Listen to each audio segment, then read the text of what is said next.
we're hearing from the legislators that they would like to vote on it, but they're not putting it through committee. So we feel that we've made great strides in educating our legislators. We've made tremendous strides in constituent activity, but we're back to politics as usual. It's unacceptable. Me personally, I'd like to know who's going to vote no for this bill come fall time. And I want to know that now. So as we leave this expo today, and if we make any additional phone calls, I think we need to target our committee members, and I think we need to call each and every one of them. I think we need to find out if they individually are on the bill or not on the bill. And B, from there, call them for a floor vote. Ask them to push this through to a floor vote. Let our legislators vote on it. And I know I don't want a bill to fail, but I certainly do not want to know or be left not knowing who is voting for a bill and who is not voting for a bill. And if there is a specific reason for a no vote, that's fine. Just tell us your reason. If it's a valid reason, we'll accept it. If perhaps you want some different provisions in the bill, that's fine too. But we need to know why. And we need to make more calls to these legislators rather than just, I'm John Doe constituent, and I support the medical marijuana bill. We have to engage them in the conversation and find out what are they doing to get this bill pushed through. And then from there, we can continue our efforts. In closing, we kind of have a situation, though, where if the bill passes tomorrow or fails tomorrow, what do? Well, there's a lot of work to be done. We've done a lot of work already, but there's more work to be done. Look at all of these states that have already gone legal. There may be some problems in those states. Can we, as Wisconsin, develop a bill that possibly would combat some of those problems? Can we set precedents? Can we, Wisconsin, have a model for other states to build their program on? And my answer is yes, I think we can. I just think we need to put a little bit more time, effort, and energy in it and get it done. And we need our legislators to put it from down here on their priority list to up here on their priority list. And once that happens, things will move along quickly. I was recently appointed to an organization called Americans for Safe Access. Americans for Safe Access is one of the nation's largest, basically, patient advocacy groups. And the reason I'm going to end it with this is that if the bill passes tomorrow, don't just throw your hands up in the air and celebrate. That's the time to take action. That's the time to join these organizations such as ASA, as NORML. Because when the bill passes, there's going to be a different set of problems that we need to help our patients with. Whether it's undue prosecution or regulatory issues or licensing issues, there's always going to be work to be done. And what we want to do right now, as this bill transitions into law, is we want to develop those leaders in our community that are supporting this issue now, that are going to continue supporting this issue, that are going to fight for patients' rights, and that are going to do the right thing always. And I think those people are already here in this room. They are.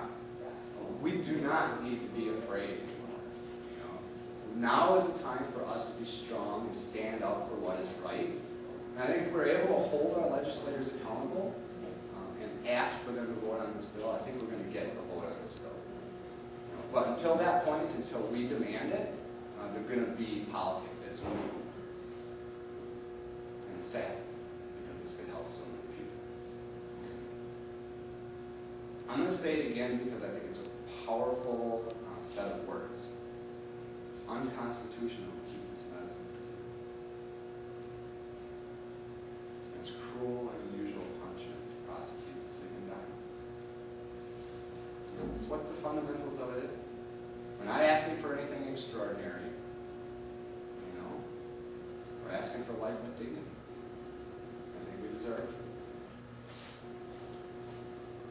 We're also very blessed to have a very profound speaker in Mr. Jim Graf. Jim's going to come speak to us. He's from an organization called Law Enforcement Against Prohibition. And I want to know why cops say legalize drugs, so I'm going to ask you why.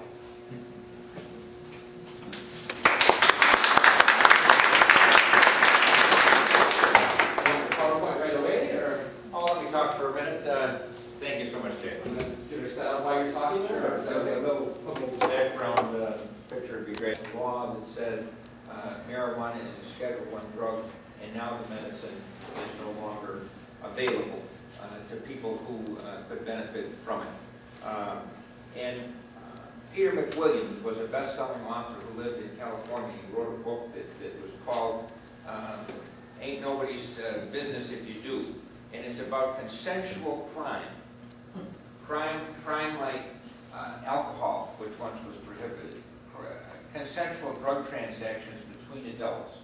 About gays, about gambling, about sin, where government decides to come along and say, we are going to protect our citizenry from this particular evil or that particular evil. It's not against the law because God made it so, it's against the law because man made it so. So anyway, the stories, I listened to Jay talk about medical marijuana here in Wisconsin, and the politicians fearful to step forward and support something which so clearly helps so many people, is the same problem which we're having in Illinois. In Illinois, it's passed through the Senate, but has not passed through the House of Representatives, where the politicians come up every 2 years, whereas in the Senate it's every 4 years. And the reason is they're fearful of whether they're going to be reelected. Now, it's very close in Illinois. So the sponsor of the bill there is thinking, well, I'm not going to call the bill unless I know I have the votes, because these legislators says, I'm going to go out on a limb for you once, but if it has to be called multiple times, I'm not going to do it multiple times. So they're carefully counting heads to see whether or not it can pass. In Iowa, I was invited out there to testify with their medical marijuana bill. And what the General Assembly of Iowa said, well, you claim this is medicine, so they delegated the issue of holding public hearings to the Department of Pharmacology. So why not? So they got together the pharmacists who became the hearing board, and then people came in, law enforcement and others, and many people, of course, telling their individual anecdotal stories of how marijuana had helped them. And so, as a consequence and result of the hearing, the Board of Pharmacy in Iowa unanimously recommended to the General Assembly the passage of medical marijuana. But it still is caught in the throat of legislators there, just as we have the problem in Illinois and here. I had hoped, because, of course, Chicago is the home of Al Caponeville, the home of Prohibition. I had so hoped that the first state in the Midwest to approve medical marijuana and to legalize drugs generally was going to be Illinois. But regrettably, well, I can't say regrettably because people are being helped, but my hope was dashed when Michigan passed medical marijuana. So for the first time, we have a Midwestern state that's broken the sound barrier and the medical barrier and improved medical marijuana to help people. But we still have these other states. I was at Purdue University this past week. I was at Northwestern Law School this past week.